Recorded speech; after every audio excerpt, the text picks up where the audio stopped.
আমাদের যে গ্রাম অঞ্চলের কথা আপনি যদি বাদও দেন, আমরা এই মুহূর্তে যেখানে দাঁড়িয়ে আছি, যেমন মানিক মিয়া এভিনিউর মতো জায়গা দাঁড়িয়ে আছি, এখানে যদি আপনি একটা সড়কের যদি একটা অবস্থানটা দেখেন, যে সড়কের সাথে আমাদের ফুটপাতের দূরত্বটা কেমন, মানে এখান থেকে একজন সিনিয়র সিটিজেন বলেন বা একজন ডিজেবল বলেন, কেউ যদি একটা হুইল চেয়ার দিয়ে আসতে চান, অথবা একজন প্রতিবন্ধী যিনি হয়তো তার একটা সাদা ছড়ি দিয়ে সে রাস্তাটা ক্রস করতে চাচ্ছেন, তার জন্য কিন্তু আসলে পর্যাপ্ত ব্যবস্থা দেখা যায় না। উন্নত বিশ্বে যেটা হয় যে মূল সড়কের সাথে তার ফুটপাতের একটা লিঙ্ক থাকে, যেখান থেকে সে সহজে হয়তো হেঁটে উঠতে পারবেন তিনি, অথবা তিনি যে কাজটি করবেন, তিনি গাড়ি থেকে যখন নামবেন তিনি তার ফুটপাতে তার হাঁটার যে রাস্তা থাকে সেই রাস্তাটাতে তিনি ইজিলি যেতে পারেন।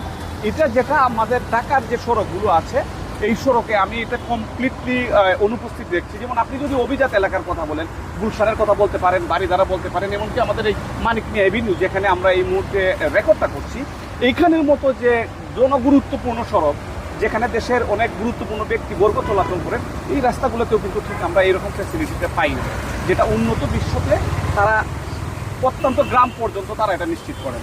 তাহলে এখন করণীয় কি?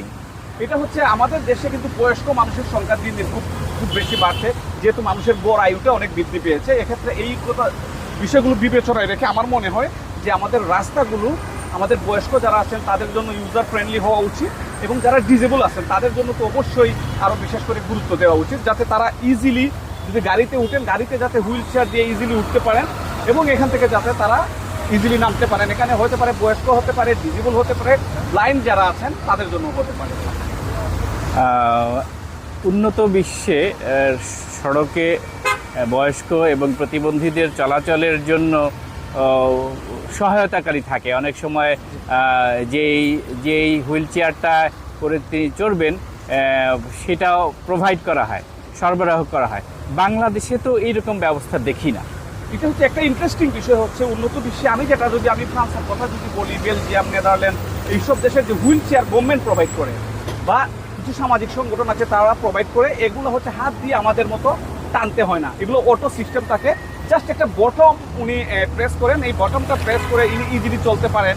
উনি ধরেন এই যে একটা দ্বিতল বাসই আমাদের সামনে যাচ্ছে, এই বাসটা যখন যাচ্ছে, একজন প্রতিবন্ধী যখন এখানে উঠতে চাচ্ছেন তার জন্য কিন্তু একটা সিঁড়ি নামিয়ে দেওয়া হচ্ছে, অথবা দেখা যায় যে একটা উনি যদি বাসের ভেতরে থাকেন, ভেতরে কিন্তু একটা বাটন থাকে যেখানে প্রতিবন্ধীর জন্য নির্দিষ্ট জায়গা বরাদ্দ থাকে, এবং এই নির্দিষ্ট জায়গা থেকে তিনি যখন প্রেস করলেন, ড্রাইভার সাহেব কিন্তু নিজে নেমে আসেন।